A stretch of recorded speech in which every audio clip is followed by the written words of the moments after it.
ఇక ఆదిలాబాద్ జిల్లా ఇంద్రవెల్లి మండలం కేస్లాపూర్లో నాగోబా జాతర ఘనంగా ఆరంభమైంది. అమావాస్య అర్ధరాత్రి పవిత్రమైన గంగాజలంతో మెస్రం వంశస్థులు నాగోబా దేవతకు అభిషేకం చేశారు. అనంతరం ఆదివాసీ సంస్కృతి సాంప్రదాయాల ప్రకారం మహాపూజతో జాతరను ప్రారంభించారు. ఈ మహాపూజ కార్యక్రమంలో జిల్లా collector Rajarshi Shah, SP Gaus Alam, MLA Anil Jadhav, MLC Dande Vitthal, Mesram వంశ పెద్దలు పాల్గొన్నారు.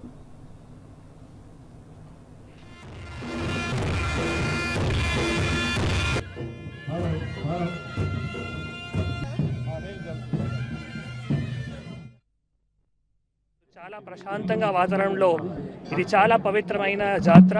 మేస్రం వంశులు వారు సంబంధించిన నాగదేవత, నాగోబా దేవత సంబంధించిన పవిత్రమైన జాతర. దానికి సంబంధించిన వారికి ఏవైతే అనుబంధం ఉన్నాయో, తర్వాత ప్రకృతితో కూడా ఏవైతే అనుబంధం ఉన్నాయో అది 28 నుంచి 4వ తారీఖు మన జిల్లాలో కేస్లాపూర్ గ్రామంలో ఈ రోజు నుంచి స్టార్ట్ అయింది.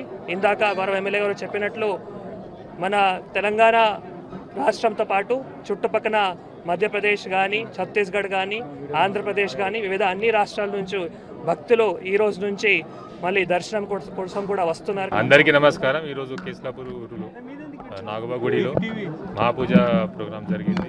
పోలీస్ తరఫు నుంచి కూడా మేము కాంప్రిహెన్సివ్ బందోబస్తు ప్లాన్ చేశాము. టోటల్ మొత్తం 500 మంది పోలీస్ సిబ్బంది కూడా డిప్లాయ్మెంట్ బందోబస్తులో జరిగింది. ఇక్కడ రకరకాల సెక్టర్స్లో మేము డివైడ్ చేసాము. భక్తుల భద్రత కోసం మొత్తం అరేంజ్మెంట్స్ మేము చేసాము.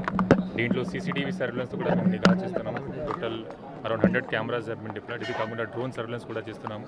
భక్తులకి ఏమైనా ఇబ్బంది జరగకుండా మేము చూసుకుంటున్నాము. Thank you. సంవత్సరం నేను కూడా గత 11 సంవత్సరాల నుంచి కంటిన్యూగా ఈరోజు ఇదే పూజను నేను హాజరవుతూ వస్తున్నా. కాబట్టి బోధ్ నియోజకవర్గంలోని మా యొక్క మారుమూల ప్రాంతం నుంచి కూడా మా గిరిజన సోదరులందరూ వస్తూ ఉంటారు. కాబట్టి వారితో పాటు మా ఆదిలాబాద్ జిల్లా, తెలంగాణ రాష్ట్రంలో ఉన్న అందరికీ ఈ యొక్క పూష్య అమావాస్య రోజు శుభాకాంక్షలు తెలియజేసుకుంటూ ఈ యొక్క ఏర్పాట్లను కూడా అధికారులు కూడా బాగా చాలా చక్కగా ఏర్పాట్లు చేశారు. కాబట్టి వారికి కూడా హృదయపూర్వకంగా ధన్యవాదాలు తెలియజేసుకుంటూ ఇదే స్ఫూర్తిని ప్రతి ఒక్క డిపార్ట్మెంట్ వాళ్ళు కూడా చక్కగా ఏర్పాట్లు చేశారు. కాబట్టి వారందరికీ ప్రతి ఒక్క డిపార్ట్మెంట్ పేరు అందరికీ ధన్యవాదాలు తెలియజేసుకుంటారు.